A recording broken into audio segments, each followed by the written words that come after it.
Good morning students.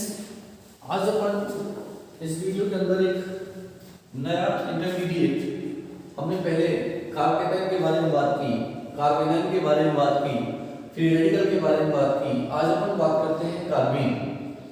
अपना जो नया इंटरमीडिएट है वो है कार्बीन।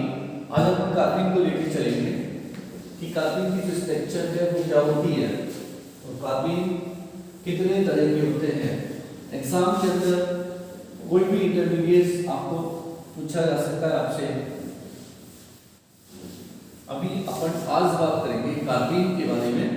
कार्बीन इंटरमीडिएट को लेकर चलते हैं। कार्बीन,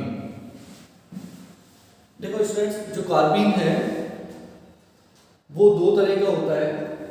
एक तो होता है सिंगलेट कार्बीन और दूसरा होता है ट्रिपलेट कार्बीन। सिंगलेट कार्बीन और दूसरा कार्बीन का टाइप है ट्रिपलेट कार्बीन। सिंगलेट कार्बीन और ट्रिपलेट कार्बीन। कार्बीन जो एक स्पीशीज है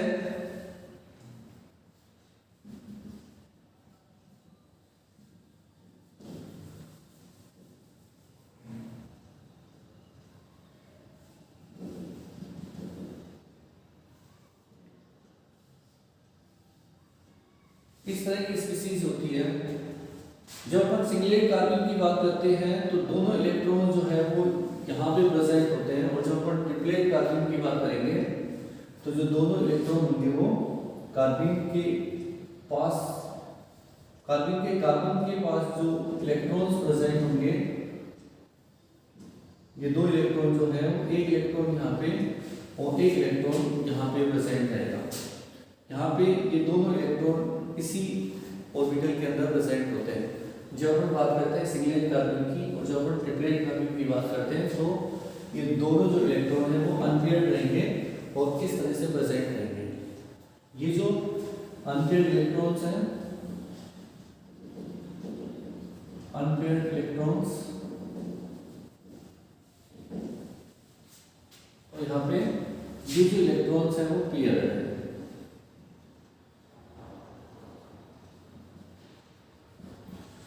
अब बात करते हैं इस कार्बन को अपन सिंगलेट कार्बन क्यों कहेंगे और इस कार्बन को अपन ट्रिपलेट कार्बन क्यों कहेंगे।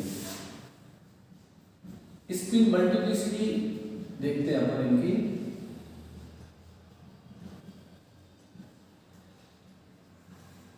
स्पिन मल्टीप्लिसिटी, इसकी जो स्पिन मल्टीप्लिसिटी होती है वो होती है 1, इसलिए इसे कहा जाता है सिंगलेट। इसकी जो स्पिन मल्टीप्लिसिटी होती है, स्पिन मल्टीप्लिसिटी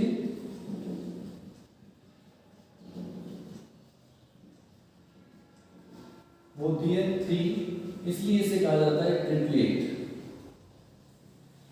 अब ये स्पिन मल्टीप्लिसिटी जो होती है उसे निकालते कैसे हैं, ये स्पिन मल्टीप्लिसिटी कैसे कैलकुलेट की जाती है उसको अपन देखते हैं। स्पिन मल्टीप्लिसिटी का रिलेशन होता है स्पिन क्वांटम नंबर से, वो पर इलेक्ट्रॉन कैलकुलेट की जाती है। जैसे ये जो इलेक्ट्रॉन है वो क्लॉकवाइज डायरेक्शन में स्पिन कर रहा है और ये जो इलेक्ट्रॉन है दूसरा इलेक्ट्रॉन एंटी क्लॉकवाइज डायरेक्शन में स्पिन कर रहा है। जब अपन टोटल S कैलकुलेट करते हैं, सकल चक्रण क्वांटम संख्या, एब्सोल्यूट स्पिन क्वांटम नंबर, तो वो S1 प्लस S2 से दी जाती है। S1 is +1 and S2 is -½ ये +½ और ये कितनी होगी -½ तो टोटल S की जो वैल्यू आएगी वो 0 आएगी। और स्पिन मल्टीप्लिसिटी कैलकुलेट करने के लिए अपने पास फॉर्मूला होता है,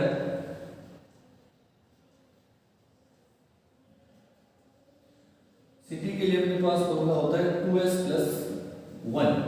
जब S की वैल्यू अपन 0 रखते हैं, S की वैल्यू यहाँ पे कितनी रखेंगे अपन 0 रखेंगे, 2S0 + 1, तो जो इसकी मल्टीप्लिसिटी अपने पास आएगी 1। इसलिए ये कार्बन कितना कैसे हो जाता है सिंगलेट, इस कारण इसे कहा जाता है सिंगलेट। और यहां जब अपन निकालते हैं सकल चक्रण क्वांटम संख्या S1 प्लस S2, तो इसके लिए S1 प्लस हाफ और इसके लिए S2 भी क्या होगा प्लस हाफ होगा। S is equal two plus half and plus half 1 हो गया। तो स्पिन मल्टीप्लिसिटी कैलकुलेट करने के लिए अपने पास S की वैल्यू आ जाती है 1, spin multiplicity 2s plus 1, S की वैल्यू जब हम 1 रखेंगे प्लस 1 तो आएगा 3, इसलिए इसे कहा जाता है ट्रिपलेट। ये कार्बन कैसा हो गया ट्रिपलेट और ये कार्बन कैसा हो गया सिंगलेट। इस कार्बन की स्पिन मल्टीप्लिसिटी जब हम कैलकुलेट करते हैं तो वो 1 आती है, इसलिए इसे सिंगलेट कहा जाता है। और इस कार्बन की जो स्पिन मल्टीप्लिसिटी है वो अपन कैलकुलेट करेंगे तो वो 3 आता है, इसलिए इस कार्बन को ट्रिपलेट कार्बन कहा जाएगा। ठीक है, ये तो बात आती है कि कार्बन के जो दो टाइप हैं, सिंगलेट कार्बन और triplet carbon. Okay, singlet carbon के अंदर जो इलेक्ट्रॉन्स हैं वो एक दूसरे के ऑपोजिट डायरेक्शन में स्पिन कर रहे होते हैं, और ट्रिपलेट कार्बन में जो इलेक्ट्रॉन्स हैं वो एक दूसरे के पैरेलल होते हैं। आप इनको अलग अलग सिंगलेट और ट्रिपलेट में डिफरेंस भी आपसे करवा सकता है। तो सिंगलेट कार्बन में आप देख सकते हो कि दोनों इलेक्ट्रॉन्स जो है वो एक दूसरे के ऑपोजिट होते हैं, पेयर्ड होते हैं।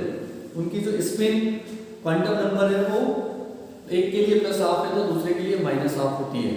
और ट्रिपलेट कार्बन के अंदर दोनों इलेक्ट्रॉन एक दूसरे के पैरेलल होते हैं और उनके लिए जो स्पिन क्वांटम नंबर होती है दोनों इलेक्ट्रॉन्स के लिए वो प्लस हाफ होती है। इसी तरह से सिंगलेट कार्बन की अगर हम बात करेंगे तो अनपेयर्ड इलेक्ट्रॉन प्रेजेंट नहीं होते सिंगलेट कार्बन में, तो ये डायमैग्नेटिक होगा। और जब अपन ट्रिपलेट कार्बन की बात करते हैं तो अपन देखते हैं कि यहाँ पे अनपेयर्ड इलेक्ट्रॉन्स प्रेजेंट है और due to presence of unpaired electron these are paramagnetic. ये कैसे होंगे? पैरामैग्नेटिक नेचर के होंगे। इस तरह से सिंगलेट कार्बन की स्ट्रक्चर कैसी होती है, ट्रिपलेट कार्बन की स्ट्रक्चर कैसी होती है। सिंगलेट कार्बन डायमैग्नेटिक होता है या पैरामैग्नेटिक होता है और ट्रिपलेट कार्बन डायमैग्नेटिक होता है या पैरामैग्नेटिक होता है। इन सारी चीजों की जानकारी हम यहाँ से ले सकते हैं और बहुत अच्छे से एग्जाम में लिख सकते हैं। बाकी इसका जो थ्योरेटिकल पार्ट है मैंने आप लोगों को नोट्स के थ्रू दे दिया है। अभी अपन नेक्स्ट जो इंटरमीडिएट है उसको नेक्स्ट क्लास में लेके चलेंगे। थैंक्स।